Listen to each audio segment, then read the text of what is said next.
Hello दोस्तों, स्वागत है आपका मेरे इस चैनल में जिसका नाम है एक कहानी हॉरर वाली। आज की जो कहानी है वो सच्ची घटना पे आधारित है जो कि मेरे साथ हुआ है।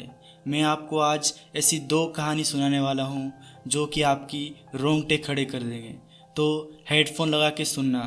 तो चलिए सबसे पहले शुरू करते हैं हमारी पहली कहानी। मेरा नाम सुभाष है।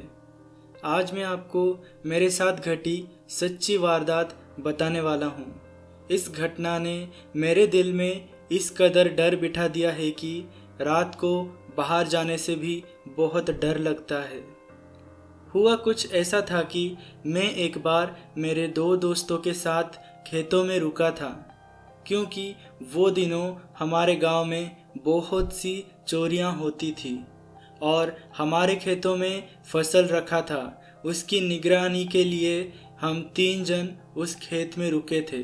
उस खेत में 2 खटिया थी, लकड़ी और मोटी रस्सी की बनी हुई थी।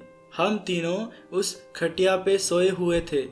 रात के तकरीबन 3 बजने वाले थे। तभी मेरे साथ कुछ ऐसा हुआ जो कि मैं बातों से बयां नहीं कर सकता, क्योंकि मुझे खुद को ही पता नहीं था कि वो चीज़ क्या है। हुआ कुछ ऐसा था कि मुझे रात 3 के आसपास कुछ मेरे पीछे साइड से आवाज़ आने लगी। आवाज़ कुछ ऐसा था कि मतलब अभी कैसे बताऊं, सिर्फ फुस फुस यही आवाज़ मुझे सुनाई पड़ रही थी। मुझे थोड़ी देर के लिए लगा कि किसी कीड़े का आवाज़ होगा, क्योंकि खेतों में कीड़े का होना आम बात है। हमारे खेत में तो एक बार अजगर भी आ गया था। फिर मैं एक बार देखने के लिए पीछे मुड़ा, लेकिन वहाँ कुछ भी नहीं था और फिर मैं उसी तरफ अपना चेहरा करके सो गया। थोड़ी देर बाद फिर से मुझे वही आवाज़ सुनाई दी, फुसफुस वाली।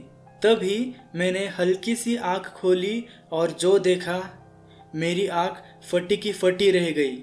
मानो 1 सेकंड में ही मेरी नींद उड़ चुकी थी। अब मेरे दिल में खौफ और डर बैठ गया था। मैंने देखा कि मेरे सामने करीब 4 मीटर दूर एक परछाई खड़ी थी, लेकिन उस परछाई की ना ही कोई हाथ थी ना तो कोई पैर, सिर्फ एक परछाई थी और वो हवा में ही उड़ रही थी। फिर मैंने जल्दी से आंख बंद कर दिया।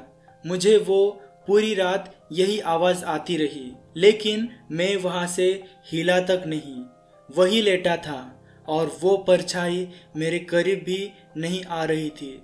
4 मीटर दूरी पे ही खड़ी थी। जैसे ही सुबह हुआ, मैंने मेरे दोस्तों को ये सारी बातें बताई। फिर हम घर गए और मेरे पिताजी को ये बात बताई। तभी मेरे पिताजी ने कहा कि वो परछाई कोई और नहीं, तुम्हारे परदादा ही है, क्योंकि तुम्हारे परदादा को इस खेत से बहुत लगाव था। शायद से वो तुझे देखने आए थे। ये सब सुन के मेरे रोंगटे खड़े हो गए थे। उसके बाद से मैंने कभी उस खेतों में नहीं गया। जिस दिन मेरे पिताजी जाते थे उसी दिन मैं उस खेत में जाता था। आई होप आपको पहली जो कहानी है अच्छी लगी हो। अगर अच्छी लगी तो ज़रूर से लाइक कमेंट शेयर कर देना।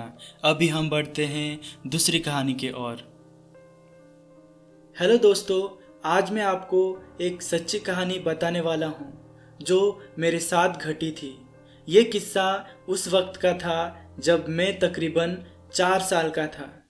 मैं मेरे दादाजी के साथ दवाइयाँ लाने साइकिल पे जा रहे थे। तभी एक मोड़ पर मेरे दादाजी को ऐसा लगा कि पीछे से कोई हमारे साइकिल को पकड़ा हुआ है, क्योंकि साइकिल आगे ही नहीं बढ़ रहा था। ये देख के मेरे दादाजी को समझ आ गया कि कोई चुड़ैल या फिर कोई भूत होगी। मेरे दादाजी साइकिल को तेजी से चलाने लगे। तभी एक झटके में किसी ने साइकिल को पीछे पकड़कर साइकिल को पीछे की तरफ खींच दिया, जिससे मैं और मेरे दादाजी नीचे गिर पड़े। तभी मेरे दादाजी ने कहा कि अपना कपड़े उतार दो। मुझे समझ नहीं आया कि दादाजी से क्यों कह रहे हैं, लेकिन वो बड़े थे तो उनका बात मैंने माना क्योंकि मैं भी बहुत डर रहा था। तो मैंने अपना सारी कपड़े उतार दी और मेरे दादाजी रोड के साइड में टॉयलेट करने गए और वही मिट्टी, जहाँ पे टॉयलेट किए थे, वही मिट्टी को उठाकर उस चुड़ैल के ऊपर फेंका और वो चुड़ैल हमें गंदी गंदी गालियाँ देती हुई कहीं गायब हो गई। गांव के लोग कहते हैं कि अगर कभी कोई चुड़ैल या फिर भूत तुम्हारे पीछे पड़ जाए तो तुम उसके सामने नंगा हो जाना या फिर कहीं पे टॉयलेट करके जिस मिट्टी पे आपने टॉयलेट किए हो उस मिट्टी को उसके ऊपर फेंक देना।